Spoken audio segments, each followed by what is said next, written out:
నమస్తే. నేను సిరి. ఆంధ్రప్రదేశ్‌లో మనం చూసుకున్నట్టయితే మాజీ ముఖ్యమంత్రి జగన్మోహన్ రెడ్డి, ఇంకా వైఎస్ షర్మిల గారు అన్నా చెల్లెలైనా కూడా ఎవరి దారి వారిదే, ఎవరి పార్టీ వారిదే అన్నట్టుగా వెళ్తున్న వైన మనం జూసాము. అయితే ఇక్కడ తెలంగాణలో కూడా ఇప్పుడు కేటీఆర్ గారు, ఇంకా కవిత గారు ఇద్దరు వేరు వేరుగా ఎవరి రాజకీయం వారు చేస్తున్నట్టుగా అనిపిస్తుంది. మరి ఇందులో ఎంతవరకి వాస్తవం ఉందనే అంశాన్ని మనకు తెలియజేయడానికి ఇప్పుడు మనతో పాటు ఉన్నారు TDP official spokesperson Uppalapati Srinivas Chowdary గారు. నమస్కారం సార్.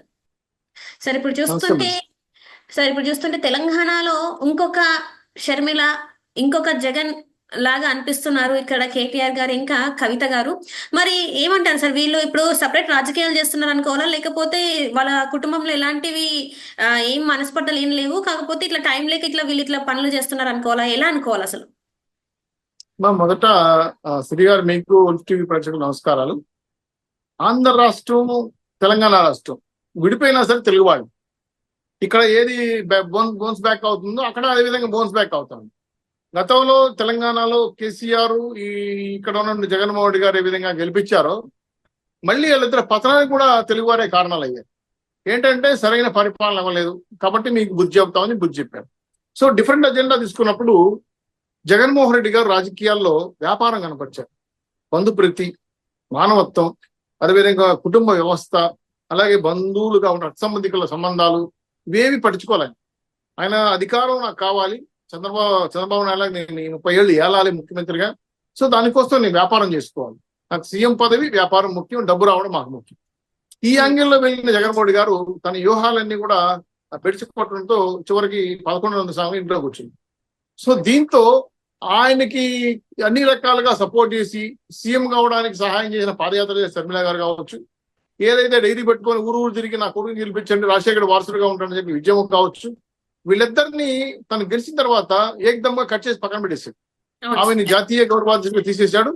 ఇవన్నీ షర్మిలాని ఏ పోస్ట్ ఇవ్వకుండా రాజకీయ సన్యాసిగా చేసి పక్కన పడేశారు, గుర్తింపలేరు. చివరికి సొంత ఆస్తులు కూడా పంపకాల్లో కూడా రాజశేఖర రెడ్డికి వారసత్వం వస్తున్నటువంటి ఆస్తులు కూడా నీకేం ఇవ్వలేనని చెప్పి మొండి చేయి చెప్పడం, అతను షర్మిల గారు దాన్ని తిరగబడి మాట్లాడటం, చివరికి వివేకానంద రెడ్డి హత్య తర్వాత కుటుంబంలో ఉండే సభ్యులందరూ ఒకసారి భయపడ్డారు.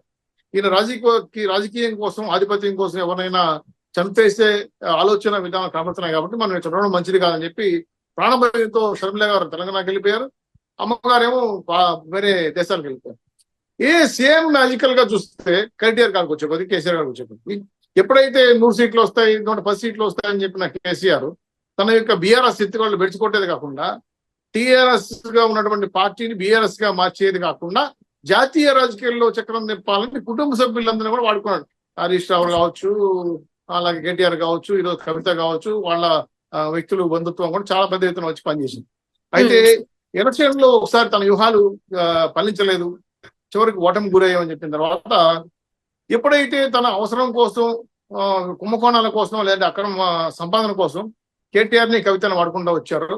ఆ రోజు లిక్కర్ స్కామ్ లో భారీగా 100 కోట్ల పైసలకు డబ్బులు ముట్టాయని ఆ సెల్లులు సీజ్ చేయడం, ఏబిసి అంటే సిబిసిఐడి కాకుండా సిబిఐ దాని మీద కూలి జరపడం, ఇవన్నీ కూడా చూసిన తర్వాత ఇంత పెద్ద ఎత్తున కుంభకోణం ఢిల్లీ ప్రభుత్వంతో కూడా లాలూచిపడ్డాడు. కేజ్రీవాల్ కూడా ఇందులో వన్ ఆఫ్ ద ముద్దా అని చెప్పి ఆయన ఉప ముఖ్యమంత్రి కూడా వ్యక్తిని కూడా అరెస్ట్ చేయటం, ఆయన కొన్ని రోజులు జైల్లో ఉండటం, ఆ తర్వాత ఆ కేసు కవితకు చుట్టుకోవటం. ఈ యొక్క వివాదం వచ్చినప్పుడు ఎప్పుడు కూడా చూడాలి, కష్టం వచ్చినప్పుడు ఎవరు పక్కన నిలబడతారు, కష్టం లేనప్పుడు ఎవరు పక్కన నిలబడతారు పైన తెలిసేది ఏంటంటే సంతోషం కూడా అందరూ బాగానే ఉంటారు.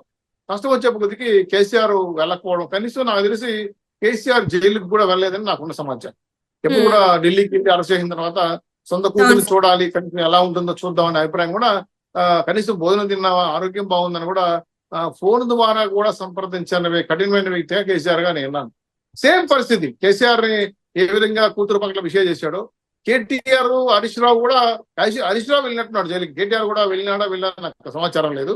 సరే ఇక్కడైతే చూడండి షర్మిలాని ఏ విధంగా ట్రీట్ చేశారో అక్కడ తన కుటుంబ సభ్యురాలు, కేటీఆర్ చెల్లెలు కూడా అదే విధంగా ట్రీట్ చేస్తూ వస్తున్నారు.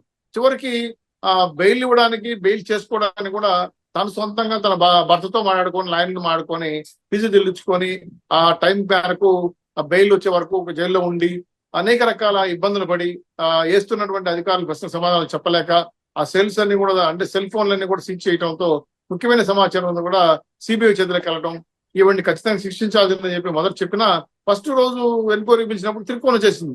రెండోసారి మాత్రం ఖచ్చితంగా అరెస్ట్ చేస్తానని తెలిసింది. దీంట్లో కేసీఆర్ గారు ఎటువంటి ప్రయత్నం కానీ అడ్డుకోవడానికి చేయాల్సిన పనులు కానీ చేయలేదు. అప్పట్లో ముఖ్యమంత్రిగా ఉన్నాడు అనుకుంటా, బహుశా మొదట ఉన్నాడు కరెక్టే, ఆ తర్వాత ఓడిపోయాడు. సో నాకు బీజేపీ వాళ్ళతో మాట్లాడలేదు, లాయర్ సరిగ్గా పెట్టలేదు, నాకు నా మంచి చూడలేదు, కనీసం నేను పరామర్శించలేని విధంగా కేసీఆర్ కఠినంగా ఉండటంలో కొంత ఆవిడికి బాధ కలిగింది. దాంతో ఆవిడ జాగృతి సంస్థను నడుపుతుండేది. దాంతో బోనాలు చేసేవాళ్ళు, పనులన్నీ కూడా బోనాలు ఎత్తుకోవడం, పండుగలు చేసేవాళ్ళు.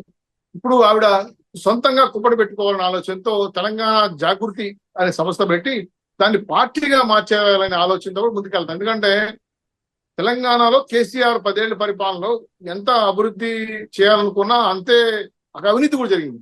దాంతో ఆయన శత్రువులు పెరిగారు. ఆ శత్రువులందరూ ఇప్పుడు కవిత పక్క చేరుతున్నారు. కాంగ్రెస్ అసంతృప్తివాదులు, బీఆర్ఎస్ లో అసంతృప్తివాదులు ఇద్దరికి వేదికగా ఈరోజు కవిత ముందుకు వస్తా ఉంది. దాంతో ఆవిడ వ్యక్తిగతంగా పడిన అవమానాలు అన్ని కాదు, చెప్పుకోలేని విధంగా ఒక మహిళ జైల్లో ఉండటంలో ఎన్ని రకాల ఇబ్బందులు కలుగుతాయో ప్రత్యక్షంగా మాకు తెలుసు. కాబట్టి ఈ విషయంలో కనీసం ఒక పూట కూడా అన్నం ఇవ్వలేని, పరామర్శించలేని కేసీఆర్ పైన తీవ్రంగా మనస్తాపం చెందింది. సో నా తండ్రిగా నా బాధ్యత నిర్వహించలేదేమో అనే విధంగా ఫీల్ అయింది. ఇది వ్యక్తిగతంగా ఆవిడకి నష్టం కూడా చేసి పెట్టింది. చాలా మంది అభిమానులు ఏంటి కేసీఆర్ కనీసం ఆ పక్క తల కూడా పెట్టలేదు, కనీసం తెలిసిన వాళ్ళతో మాట్లాడి బెయిల్ కూడా సహకరించలేదు, సరైన లాయన్ కూడా పెట్టుకోలేకపోయాము, ఈ సెల్ ఫోన్లు ఫీజ్ చేయడం, ఆమె అకౌంట్స్ సీజ్ చేయడం, వ్యక్తిగత పిఎల్ సెల్స్ అని చూసి చెక్ చేయడం, వీటిపైన కూడా చాలా సిబిసిఐడి దురుసుగా వెళ్ళడంతో దీన్ని నాకు ఏ రకంగానూ సహాయపడలేని తండ్రి యొక్క అధికారం, పార్టీ, కాబట్టి ఇందులో ఉండినా ఒకటే లేకుండా ఒకటే అనే విధంగా ఫీలింగ్ ఆవిడకి మనసులో వచ్చింది. కాబట్టి ఇప్పుడు తెలంగాణ జాగృతి పార్టీ పెట్టాలనే ఆలోచన ఆవిడకి రావడం, దాంతో అందరూ గొడి కింద పోయి జారడం, అసంతృప్తివాదులంతా కూడా ఒక రకంగా సొంత కుప్పటితో ముందుకెళ్ళాలి, షర్మిలాని ఆదర్శంగా తీసుకొని తెలంగాణలో నేను మళ్ళీ పార్టీని పెట్టాలి, ఇది మన కాంగ్రెస్ వైపు వెళ్తుందా నేషనల్ పార్టీ వైపు వెళ్తుంది తర్వాత విషయం, తాను ప్రూవ్ చేసుకోవాలనే ఆలోచనతో ఆవిడ ముందుకెళ్ళటం వల్ల కేసీఆర్ కూతురుగా మొదట అడిగిపోతా ఉంది. దీనికి ఇంటర్నల్ గా వాళ్ళు చర్చలు జరుగుతున్నాయి, ఎవరెవరు అంతా కలిసి వస్తారు, నాతో వచ్చేది ఎవరు, నాతో నడిచేది ఎవరు, నాతో ఉండేవారు ఎవరు అని చెప్పి ఆమె బేరసారాలు మాడుకునే కాకుండా అంచనాలు వేసుకుంటున్నారు. ఇవన్నీ కూడా వ్యూహాలు ఫలిస్తే మళ్ళా ఎవరో ఒకరిని సఫాలిస్ట్ని కూడా పెట్టుకోవాలనే దీంతో ఆవిడ డిస్కస్ చేస్తున్నారంట. అది ప్రశాంత్ కిషోర్ కూడా సలహా అడిగారు. ప్రశాంత్ కిషోర్ ఆ ఫీల్డ్ లేడు కాబట్టి ఎవరు సజెస్ట్ చేస్తాడో ఆవిడ మాట్లాడుకునే దాన్ని బట్టి ఉంటది.